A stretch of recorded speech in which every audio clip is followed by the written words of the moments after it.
Hunat, katapos ang hunat na gini siya sa ato sa Digal, no? Naata karon dinhi sa lungsod sa Uslog, sa parokya sa Immaculate Conception Parish, unya di baguhan lang yung natapos ang atong ikasiyam nga misa Digalyo. Di magtudlo dinhi duol sa kilid sa ilahang sanctuaryo, no, sa matahom ug malindot ang kaayo nga simbahan sa Uslog. Mao ba nato si Father Mark? Father Mark, ay buntag. Butag, Padre Maring. Nalipay kayo ko Father nga sa dugay ng gayon wa tawag kita, dili ta nagakita wa ko ibaw Father nga dili ka na sign. Origin Padre. Kining Father nindot naman kayo yung simbahan, so paambit gamay sa tong kay Jesus na Father kay sa una pagkasunog ato gibalikamutan man gid nga maayo no nya karon maayo na ako simbahan. Yes, Padre. Nindot na dyan kayo itong simbahan, Padre. Kaya nakinumdum mo, itong 2008, nasunog siya. So, mauna nga, yung taon, ang parokya, yung taon, kaduhan na itong sunog. Kaduhan sunog, 1955, ang first sunog, no? So, mauna nga, salamat sa Ginoo, pinaagi siyang grasya, o pinaagi usab sa mga katawhan din sa Uslog, no? Na restore into its glory ang simbahan, no? Karon guwapa kaayo, dayon, nindot kayo, matahom alang jud sa pagpasalamat o pagdaig sa Ginoo. So gisgutan ni Father Marco nga pasalamat kita sa atong mga benefactors, no. Di nato na nga naglatanan pero nakakita mo yung Ginoo sa gibuhat kaya of course kining dako kayong trabaho kinahanglan ni daghan kayo nga salapi daghang kwarta niya daghang makaigsoon sa Oslo mga benefactors sa simbahan nga bukod sa sila makita nga mabalik ang katahom ug kanyag sa mga simbahan sa Immaculada Concepcion niya mao sa gisgutan ni Father Mark nindot matahom na kaayo niya kaganina so wala pa magsugot ang misa Father Mark nagkabildo mi ni Father Filmar, kaya doon na siya gibalita ng kabahin sa National Heritage or something, na maayo ko ng balita, kabahin ini. Yes, Padre, amo na lang nang gipaabot gikan sa formal, no?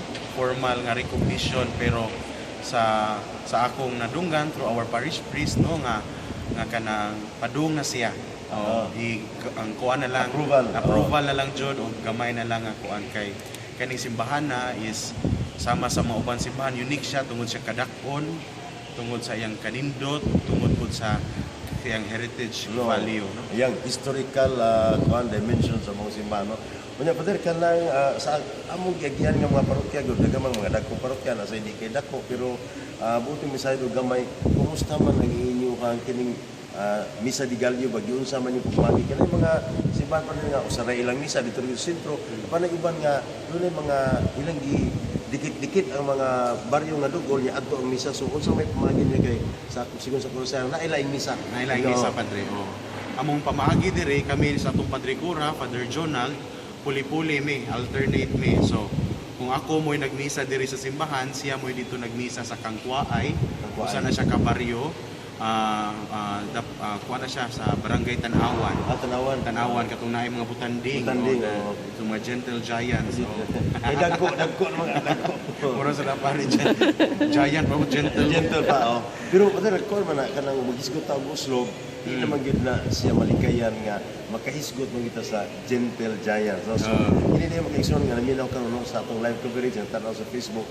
Kini nga lungsod sa Uslog sikat kay ini sa nga lungsod sa tibuok Archdiocese Subo umika ning mga butanding so kato yung gisgutan ni Father kaganina dito lapita kay tingali daghang mga tawo dito lapita ka puyo ba no? Yes, Mother. Dito jud sa Tanawan sadya jud siya nga lugar na dito yung mga resorts, no, tungod ani lagi mga butanding nga naa diri sa Uslog, no, mga reso mo na daghan sa kay mga turista Padre. Diri gani magmisa mi diri, no, sa alas 5 sa buntag ngani mga turista mga maglakaw-lakaw, libot diri sa simbahan siguro nagpaabot sila sa ilang time kanusa sila mo atos dagat o dayon mo na nga layo pa siguro mo na ilan na lang jud kay kini kong mga foreigners o dili labi na sa Europe interested kani siya sa mga karaan nga mga simbahan tungod sa historical value so mao na Father kanang naay daghan sa tong kaigsoon ko naminaw unya muting masayod sa inyong programa karong gabi para imbitahan na po ng mga tao para diya kadto ato kaigsunan nga naglisod na lakaw o masakiton nga nasa tag sa kapanimalay ato sa napiton nga mulingkod na sila og naisiyang tuwang-tuwang nito unya maminaw sa atong live coverage sa ato ang misa di Galyo misa astungang gabi kay ang astungang gabi pa ato manukan sa katedral ug sa ulugon sa atong halangdon nga arsobispo padin sa inyo dapit kadto ato makaigsunan nga naara diri sa kasilinganan kanang dapita sa inyong misa unsang oras sa karong gabi na o mga akong maigsuon nga taga Uslog, no, ano na kitay misa sa kanang gitawag nga Misa Vigilia sa Pasko, no? Alas 10 sa gabi. So ang sa katong mga dili kasimba tungod sa pangidaron, tungod kay nagipambati, so pwede kayo nga adto lang ta sa DYRF. Dusikin sis dahil sa mga radyo katong na Facebook Live, ang misa na to Father Filman ko ako masayop alas 9, no?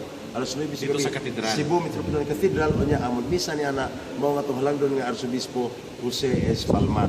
So ato mong napiton kay kanang nanami ito magkaisunan padrigon nga maglisod na sila glakaw, masakiton, so mao gini ang usas mga tumong tuyo nga amo gingi paningkamutan ang kining niya atong santos nga misa nga madala sa ato ang tagsa-tagsa nga panimalay pinaagi sa kaimanan sa DYRF. So brother, imo nga katapusan nga mensahe sa itong mga-igsoon nga nila karon, ilabi na gayud nga ang mga igtuon nato nga taga-Uslo nga nagsunod. Kaya amo man gipibaw gyud nga so nga misa atos Uslo ana. So mo na nga nay mga tawo nga aptik gaatang kay ngano dili lang madungog, makit-an man. So imo kaambungan gyud gani na brother hatag sa pamilya, makit-an to sa tibuok kalibutan. Kita ako mapasalamaton kay ko ni ining higayon, no? Nga nakamisa ko sa dili lang kay ako nga kami diri sa taga-Uslo ang nakakita o nakasinati kundi asa po ng tibok kalibutan. So akong mensahe sa tanan mao na Merry Christmas, Happy New Year. Puhon dayon diri gikan sa Uslo among kinasing-kasing usab nga pagdapit, among kinasing-kasing nga greetings pod, no? Kay kani mga taga mga buutan nga mga tao dayon usog kay mo abi-abi, no? So puhon kung makaari mo, makabisita mo, welcome kayo sa among pinalangga o matahom nga lungsod. Okay, mga kaigsunan,